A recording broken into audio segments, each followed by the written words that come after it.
ప్రభువు యేసుక్రీస్తు నామమున మీ అందరికీ శుభాభివందనాలు.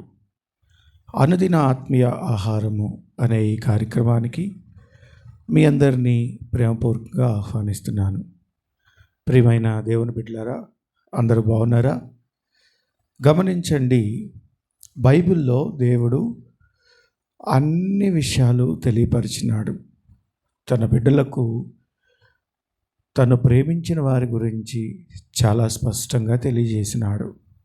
అంతేకాదు, కొన్నిసార్లు ఆయనకి ఇష్టంగా ఉన్నటువంటి వారు ఆయన చెప్పినట్లు చేయకపోయినా, పాపములో పడిపోయినా, అవిధేయతతో ఉన్నా, ఎక్కడ కూడా ఎలాంటి కాంప్రమైజ్ కాకుండా ఉన్నది ఉన్నట్టుగా దేవుడు బైబిల్ గ్రంథంలో రాయించినాడు. అటువంటి సందర్భాల్లో అబ్రహాం గురించి మనం తెలుసుకోవాలి. ప్రియమైన దేవుని బిడ్డలారా, అబ్రహాముకు సంతానం లేని మాట వాస్తవమే. వృద్ధుడై ఉన్నాడు, సుమారు 100 సంవత్సరాల వయసు కలిగినటువంటి వాడు. ఆయన దేవుడు అబ్రహామును పిలిచినప్పుడు, నీ దేశమును విడిచి నేను చెప్పిన ప్రాంతానికి వెళ్ళమన్నప్పుడు విశ్వాసంతో అబ్రహాం వచ్చేశాడు. తనకున్నదంతా వదిలేసి వచ్చినాడు. అంతేకాదు, అనేక మార్లు అబ్రహాముతో దేవుడు తెలియచేశాడు, నిన్ను దీవిస్తాను, నిన్ను ఆశీర్వదిస్తాను. ఆకాశం వైపు చూసావా? నీ నక్షత్రాలను లెక్క పెట్టగలవా? నీ సంతానాన్ని అంతకంటే ఎక్కువ చేస్తా అన్నాడు. అంతేకాదు, సముద్రం దగ్గరికి తీసుకొచ్చాడు. ఇసుక రేణువులను లెక్క పెట్టగలవా? అంతకంటే ఉన్నతంగా నీ సంతానాన్ని చేస్తానన్నాడు. అంత బాగుంది. దేవుడి కోసం దేవుడు చెప్పినటువంటి మాట గురించి అబ్రహాము ఎదురు చూస్తూ ఉన్నాడు. ఆయన ఎప్పుడు తనకు బిడ్డలిస్తాడా అని చాలాసార్లు ఎదురు చూశాడు. అటువంటి సందర్భంలో 15వ అధ్యాయంలోకి వచ్చినప్పుడు అబ్రహాంతో దేవుడు సంభాషిస్తూ ఉన్నప్పుడు, ప్రభువా, నేను నా దగ్గర పరిచారకుల్లో ఒకళ్ళని నా వారసులుగా ఎంచుకోమంటావా అని అడిగినప్పుడు, లేదు, నీ గర్భాన జన్మించేటువంటి బిడ్డలే నీకు వారసులు అని దేవుడు స్పష్టంగా తెలియజేశాడు. ఈ అధ్యాయంలో చూసినప్పుడు, మరి నేను ఎలా స్వతంత్రించుకోవాలి అని ప్రశ్నించినప్పుడు దేవుడు ఒక బలిపీఠాన్ని రెడీ చేయమన్నాడు. దేవుడు చెప్పినట్లుగా అబ్రహాము తయారు చేశాడు, కానీ బలిని మాత్రం ఆయన మధ్యలో నిర్లక్ష్యం చేశాడు. దాన్ని మనం చదువుదాం. 15వ అధ్యాయం 9వ వచనం. ఆయన 3 ఏండ్ల పెయ్యను, 3 ఏండ్ల మేకను, 3 ఏండ్ల పొట్టేలను, ఒక తెల్ల గువ్వను, ఒక పావురపు పిల్లను నా యొద్దకు తెమ్మని అతనితో చెప్పాను. అతడు అవన్నీ తీసుకొని వాటిని నడుమకు ఖండించి దేని ఖండమును దాని ఖండమునకు ఎదురుగా నుంచెను. పక్షులను అతడు ఖండింపలేదు. గద్దలు ఆ కళేరపుల మీద వాలినప్పుడు అబ్రాము వాటిని తోలివేసెను. ప్రొద్దుగుంకపోయినప్పుడు అబ్రామునకు గాఢ నిద్ర పట్టెను. భయంకరమైన కటిక చీకటి అతని కమ్మగా, ఆయన నీ సంతతి వారు తమది కాని పరదేశమందు నివసించి ఆ దేశపు వారికి దాసులుగా నుందురు. వారు 400 ఏండ్లు వీరిని శ్రమ పెట్టుదురు. వీరు ఎవరికి దాసులవుదురో ఆ జనమునకు నేనే తీర్పు తీర్చుదును. తరువాత వారి మిక్కిలి ఆస్తితో బయలుదేరి వచ్చెదరు.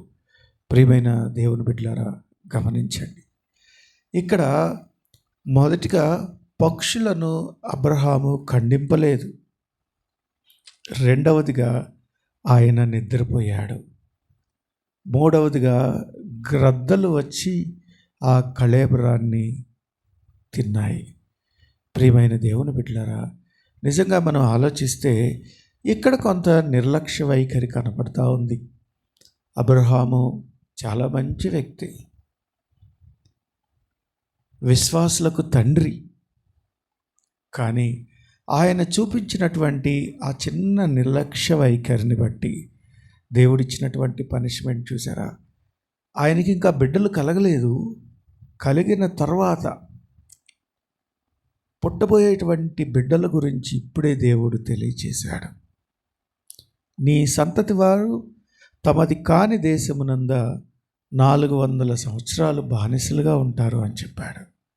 ప్రియమైన దేవుని బిడ్డలారా, దేవుడు మనల్ని భక్తి జీవితంలో నడిపించేటప్పుడు మనము పూర్తిగా ఆయన చెప్పినటువంటి పనిని నెరవేర్చాలి. ఎక్కడ కూడా అటు ఇటుగా ఉండకూడదు. ఇక్కడ పక్షులను ఖండింపలేదు. ప్రియమైన దేవుని బిడ్డలారా, జాగ్రత్త. దేవునికి ఇష్టం లేనిది ఏదో మన జీవితంలో ఉండొచ్చు. మనము వాటిని దాచిపెట్టుకొని మన భక్తి పరిపూర్ణమైనది అన్నట్లుగా మనము జీవిస్తూ ఉంటాం. మన రహస్యమైనటువంటి వాటిని మనం వదిలిపెట్టాం. కొన్ని ఇష్టమైనటువంటి పాపాలను బయటికి విడిచిపెట్టడానికి ఇష్టపడం. కానీ దేవుడు వాటి ద్వారా జరగబోయేటువంటి ప్రమాదాన్ని మనకి ముందే చూపించాడు అనుకుందాం. ప్రియమైన దేవుని బిడ్డలారా, దేవుని ఉన్నతమైన స్థితి మనకి ఇచ్చాడు, రక్షణ ఇచ్చాడు, పరిశుద్ధత ఇచ్చాడు, మనకెంతో ఉన్నతమైన స్థానాన్ని ఇచ్చాడు. నశించిపోతున్నటువంటి మనల్ని ఎదుర్కొని ఉన్నతమైన స్థితిలోనికి మనల్ని కాపాడి నడిపిస్తూ ఉన్నాడు. అనుదినము మనల్ని అభివృద్ధి చేస్తూ ఉన్నాడు. కానీ ఎక్కడో ఏదో ఒక చిన్న నిర్లక్ష్య వైఖరి, చిన్న అవిధేయత, దయచేసి వాటిని విడిచిపెట్టాలి.